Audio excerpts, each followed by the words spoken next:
Vagrant Story. A game where they made a big deal it took place in Ivalice. In fact, the first game they made a deal out of it, even though it's not the first game to actually take place there.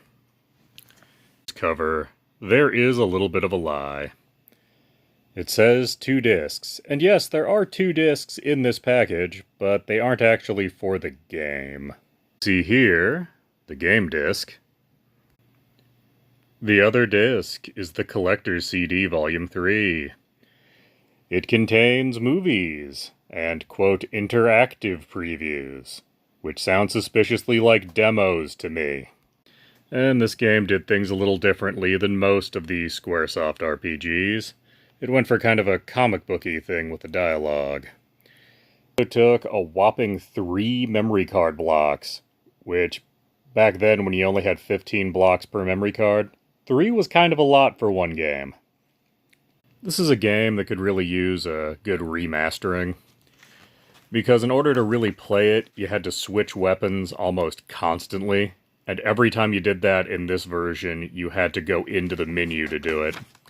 And that really disrupted the flow of gameplay, and there were multiple buttons on the PlayStation 1 controller that were doing nothing. So if you could have 3 or 4 weapons you could just cycle through so you didn't have to go into the menu 3 times every room, this game would be a lot more playable in my opinion. Not to say it's bad necessarily, it's just a little clunky at this point.